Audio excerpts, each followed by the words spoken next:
my name is Kathleen Arthur, and I'm a Grandma Warrior. I come from the state of Washington, and I'm here in Washington, D.C. advocating for foster care changes that are very sorely needed. We are sitting here looking at Congress in this condo, and outside of these walls, there are about 30 dedicated people here to have one goal in mind, and that one goal is to try to have foster care reform. We're here with one clear message. Too many of our grandchildren and children are going into foster care when there is loving and capable kin at home. This must stop. Children belong with their family. We're here in Washington, D.C. to beg for the very lives of our children. Foster care outcomes, no matter which study you look at, are bad as compared to kin placements. Kin loves their children. It shouldn't need any more explanation than that. So this problem is real and urgent. Over the last 10 years, 3 of my grandchildren have been placed in foster care when there was loving and capable kin available. I'm a nurse, my husband's an engineer, but we couldn't understand why they weren't going to give us our grandchildren. We did find out later though. Our story has a happy ending, but I'm here to tell you that I witnessed a degree of fraud and injustice that should never, ever be allowed to occur in the United States of America. We now have a system that is targeting children for foster care entry. Senator Wyden, our federal senator from Oregon, said a system that favors foster care entry over loving kin must go into the dustbin of history, and it must. So I've been a foster mother for over 30 years, and I've been a nurse for over 30 years. And I've been working very diligently on foster care reform for about 10 years now. And I've watched dozens and dozens of state and federal legislative meetings and hearings and committees. And there is a theme throughout. What's happening is that our legislators are requesting information and objective data and accountability from Children's Services, both state and federal, and they're both getting the same answer. All sorts of shades of no. The data is not being released from Children's Services to the state legislators so that they have what they need to be able to enforce some things. So there's no accountability, and the Children's Services are essentially ignoring them, which I thought was funny. How come these legislators have to subpoena the agency that they're funding to get basic information? Senator Sabinoff said, "We are swallowing up our children alive in a sea of bureaucracy. We can't seem to stop it. What can we do?" We can't seem to stop it. That's from a federal senator in the Finance Committee. But Senator Sabinoff's right. Congress can't stop it. And here are some, this is really funny. I started off this quest to save my grandchildren from the old foster care, and I ended up advocating for budgetary reform, but they're actually tied to each other. Without budgetary reform, we're never going to get our kids consistently out of foster care into the loving arms of kin or stop the adoption Cash for Kids program. So bear with me for a minute. This is dry stuff to most, but to me it's pretty fascinating. So here's some quick examples of how the current budget structure has created a perverse incentive system because of the current headcount distribution. Unstoppable psychotropic drug overuse in the foster care population, favoring foster care over kin placements, and the inability of good state legislators to pass good laws to reduce the rate of foster care entry. Why? Let me repeat this. Reducing a state's foster care headcount, the number of children entering foster care, would simultaneously reduce the state's 4E budget, because less foster kids equals less money for the states. I've been in there in that meeting when the light went on and the calculator came out, and all of a sudden the room realized that it didn't matter what the law was. We are, as a state, not going to be able to pass a law that reduces foster care because of the payment structure is headcount, and we cannot, as a state, afford to take the financial hit.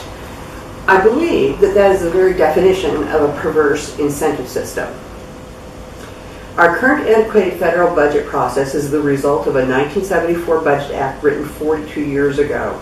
The underlying goal of this budget process was to grow government and spend more, and they've accomplished that.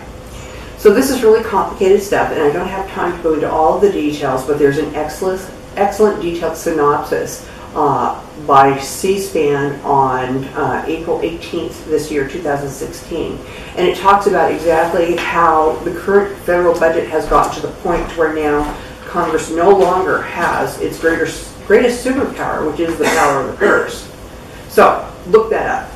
The bottom line is that the crafters of the 1974 Budget Act forgot to add critical checks and balances into the Budget Act. And the lacking of checks and balances within that budget process has led Congress to where it is now, with losing the control of the purse. Currently, Congress only has power over 1/3 of the budget. That's called the 302A portion. So Congress gets to vote over 1/3 of the budget that's available federally. The remaining 2/3 of the budget, the huge, vast majority, they don't get to vote on. They don't get to vote yay, they don't get to vote nay. It's just on a rolling, unsustainable autopilot with no say from Congress. So the bottom line is, and the direct result of this is, that Congress is currently powerless to control the purse because they no longer have the power of the vote, yay or nay, over 2/3 of our federal dollars. Congress has lost fiscal control over the very departments that they fund.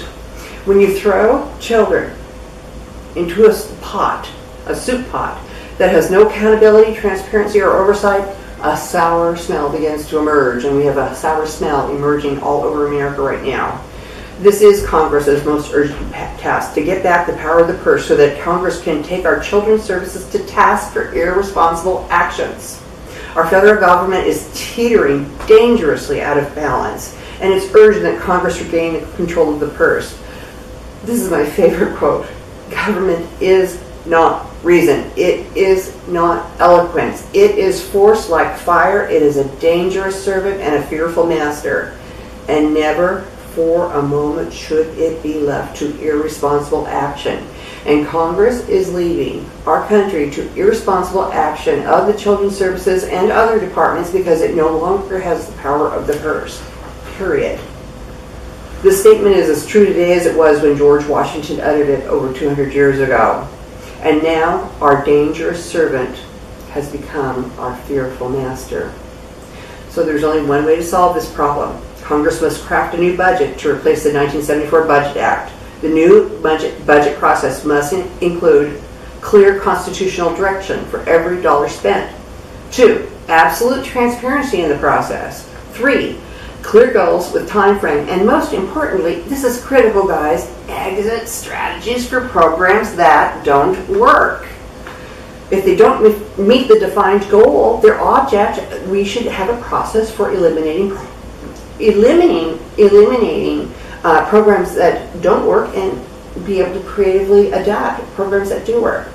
We need to have measurements of goals tied to 20% of the distribution fund. Reward entities for good behavior, not reward for headcount bad behavior. We have to have, this is critical too, independent accountability with dual independent tension built into the methodology, and direct reporting to Congress, not to the Children's Administration. What do you think happens to the statistics when Children's Administration gathers them and they look badly?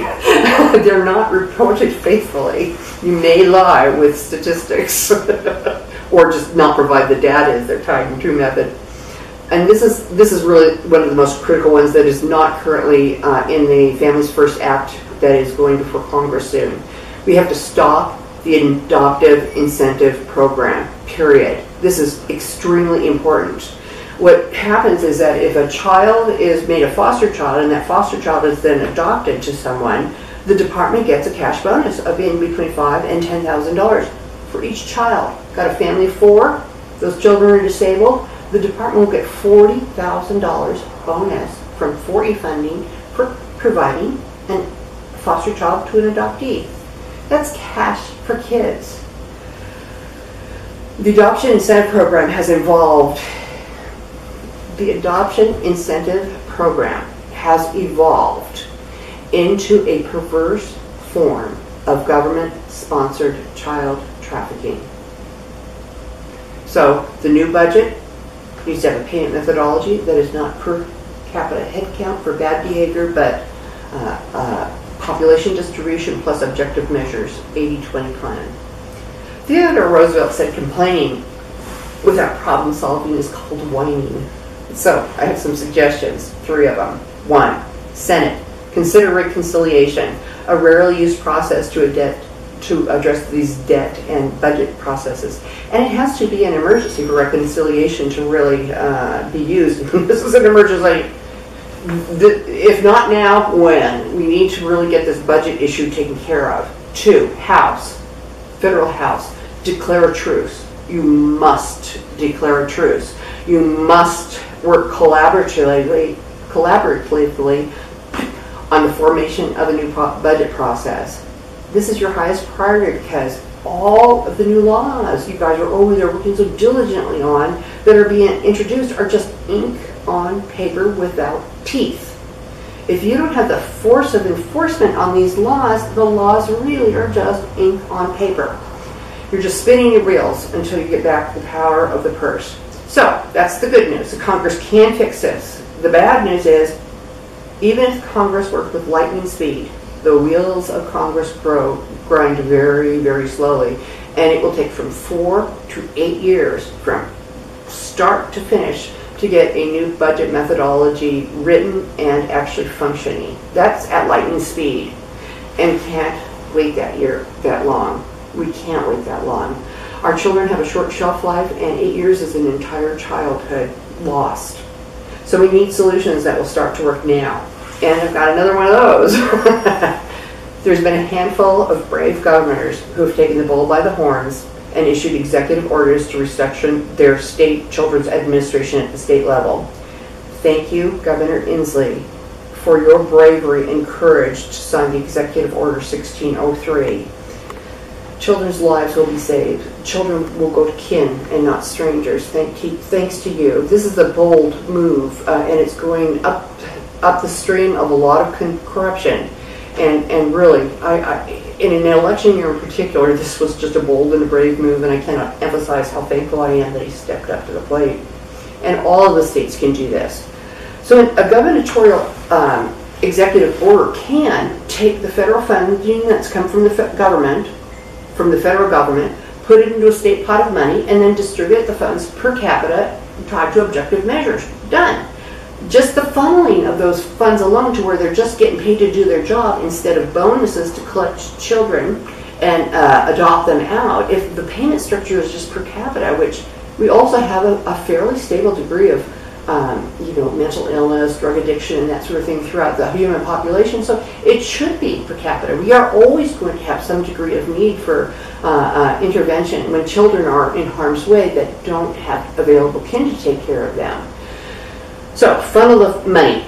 The states can also insist upon transparency. There's Sammy's Law in California, to where the social workers are now required to wear body cameras. We need to do that. That protects the child more than anyone else, and that's our number one goal, is to protect the children. Transparency, accountability, objective measures for services were performed, and last but not least, the governor can insist that all funds tied and given to the Children's Administration are precursored by the signing of an advance directive by parents. And what this is I think I mentioned I was a nurse, and way back in the day we started this thing called the Advance Directive for Medical Care. And so it's the same concept. If you have a mama who has late stage breast cancer and she's really high risk for relapse and dying, as part of her nursing care plan, you would put in an Advance Directive for Parenting. She would pre-authorize 1 or 2 or 3 people to care for her child legally and give them legal authority in the event she relapses. And just take that and just plop it right onto the number one reason for entry into foster care of children, which is drug addiction of their parent. This are children being punished for their children's action. And so if we just go ahead and tie the advance directive to the funds,